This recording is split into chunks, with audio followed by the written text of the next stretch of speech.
critical appreciation of poetry is something all of us have to do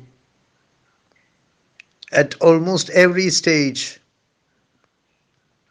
in our student life.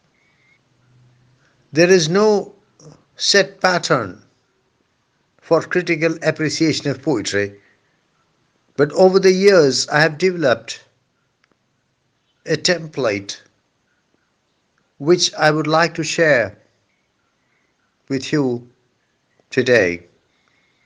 This is certainly not the only way to do it, but I do think that this is a very simple, a very systematic, and a very effective way to carry out the critical appreciation of poetry. Put very fundamentally, to carry out a critical appreciation is to carry out an evaluation of the given piece from a discerning perspective. The student should carry out an analysis, an assessment of the given piece, and this evaluation, this assessment should make it clear to the evaluator of his answer, to the teacher, that he has comprehended the given piece extremely well, and also that the student has a very fine sense of taste, that he is well informed in the area, that he deserves to be rewarded amply for his remarkable efforts. The template that I shall share with you today is such that if it is used effectively, it will hopefully generate such an impression in the mind of your examiner. The first thing to be done is to identify whether the piece before you is a specimen of traditional poetry or a specimen of free verse. Free verse is also known as vers libre, or as the French pronounce it, vers libre. If the given piece is a piece of traditional verse, you have to identify A, the rhyme scheme, B, the stanzaic pattern, and C, the meter. The last of these is a bit difficult unless you have received a specialized training in that area, unless you have developed the required expertise. If you cannot identify the meter, don't do it. Please don't do it. It is better not to identify the meter than to identify it wrongly. If the given piece is a specimen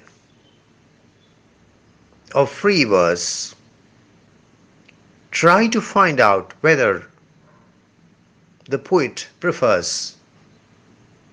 in general prefers rather long lines or rather short lines. Does the poet try to attempt to intermingle long lines and short lines? Is the given piece a single unit, or is it divided into verse paragraphs? If it is organized in verse paragraphs, how long is each verse paragraph? I think we can now take a short break from stylistics and attempt to look at the passage from the perspective or from the perspectives of thematics.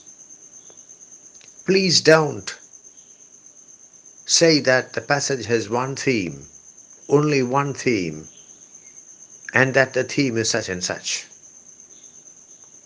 Please don't be so categorical. Please don't be so monistic. Instead, you must try to be nuanced in your approach. You must try to identify as many thematic concerns as possible of the passage and briefly demonstrate how all the thematic concerns of the passage are dovetailed into one another. I think you can now take a look at the diction of the passage. Diction means choice of words, dictionary, a book full of words, a book which gives you the meanings of words, not merely the meanings, the identities of the words, and also enlightens you on the rules binding their usage, and also the various forms that the words take, the various shapes that the words take when they participate in linguistic transactions. I'm getting carried away. Well, you must put the diction of the passage under your critical microscope. Diction, as I said, means choice of words. Is the poet using everyday diction? Does he prefer ordinary words? Or does he use a specialized diction? Does the diction of the passage draw its sustenance from a particular dialect or a particular register? Is it a very literary diction? Is it a very poetic diction? Or is it a very prosaic diction? Is the tone of the passage conversational? Is it fast moving? Or is it slow? Or does it have a slow pace at the beginning and does it then gather speed as it progresses? Is the diction and the speed of movement of the passage suitable for the thematic concerns of the passage? Can you work out any relation between the diction on the one hand and the thematic concerns on the other?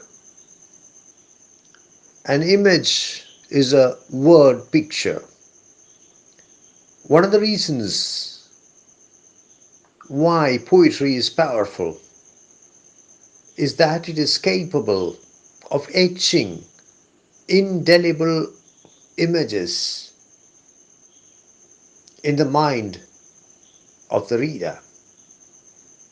You have to scan the passage given to you in order to identify the nature of the imagery in it.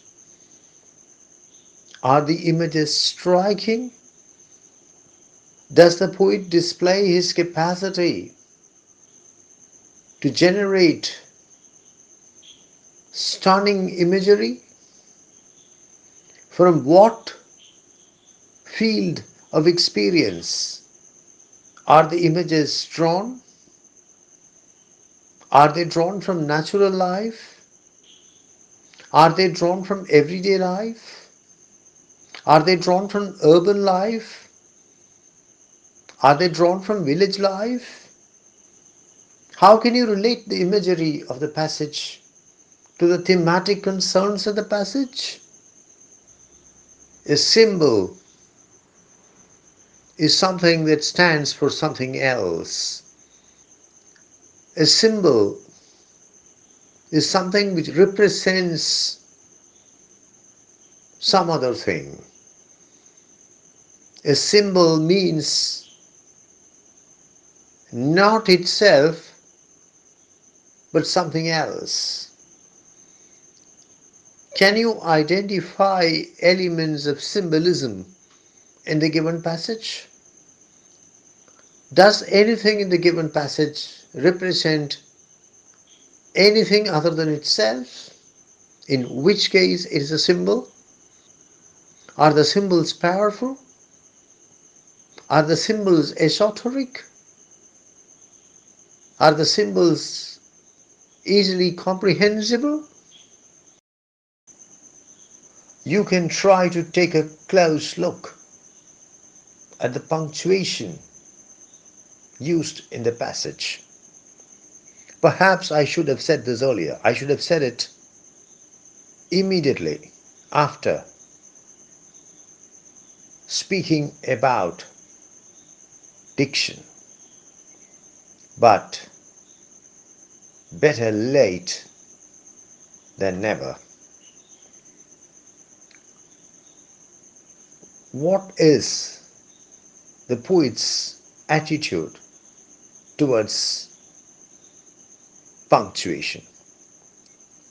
Do the punctuation and the diction go hand in hand? Is there any specific purpose to be served by the poet's use of punctuation? Is there any punctuation mark which can be called the poet's favorite punctuation mark? If so, is it the exclamation mark or is it the question mark? What can you make of this? Please don't belittle punctuation, because punctuation plays a very significant role in generating the totality of the impression of the poem in the mind of the reader. You can try to look for alliteration and assonance in the passage. Alliteration is the repetition of a consonantal sound. Assonance is the repetition of a vowel sound. Does the poet make use of alliteration or assonance or alliteration and assonance in the passage? If so, what purpose does it serve? Find out whether the poet is trying to set up comparisons. In that case, he must be using the simile or the metaphor. The simile is an explicit comparison. It makes use of terms like, and as. A metaphor, on the other hand, is an implicit comparison. Is there any part of the passage where the sound and the sense go hand in hand? In that case, the poet uses onomatopoeia or echoism, the figure of speech in which the sound echoes the sense. Does the speaker address somebody or something? Or does he turn aside to address somebody or something? In that case, the poet uses the figure of speech called the apostrophe. You have to search the passage and try to find out whether the poet makes use of synecdoche. Synecdoche occurs when a part represents the whole, or a whole represents the part. Similarly, there is the figure of speech called metonymy. In metonymy, an adjunct or an attribute is made to represent the thing. Sometimes the poet may decide to introduce a pause in the middle of a line. You have to look carefully at the passage to find out whether the poet does so and where he does so. It is called Caesura, a pause in the middle of a line. Try to find out why the pause has been positioned there. On the other hand, sometimes the poet may allow meaning and momentum to flow beyond the end of a line or the end of a couplet or the end of a stanza. This is called enjambment. You must try to identify this and you must try to find out why the poet uses enjambment. It could be to provide an organic unity to the entire passage. Anacoluthon is a construction where the expected grammatical sequence is absent. There is syntactic inconsistency and, as a result, logical incoherence. Anacoluthon is a rather rare figure of speech, but still you can look for Anacoluthon in your passage and try to see whether the author of the passage makes use of it. Anaphora is the repetition of a word or the repetition of a line, especially at the beginning of a line or the beginning of a verse. It is capable of generating a special impact on the reader. Personification occurs when a thing or an abstraction is presented in human form. A kind of anthropomorphism is practiced, and a human representation is given to a thing or an abstraction. Similarly, pathetic fallacy occurs when human feelings and human responses are found or allegedly found in non-humans. When something which is not human responds in a human manner, it is pathetic fallacy. You can try to find out whether in the given passage there is personification or pathetic fallacy. In a transferred epithet, the epithet or the adjective transfers its impact from the primary word to a secondary word.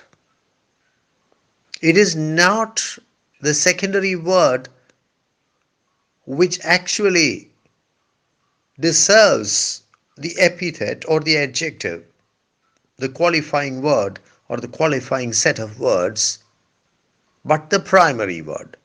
However, in this figure of speech, there is a transfer of the epithet from the primary word to the secondary word. You must look for transferred epithets in the given passage.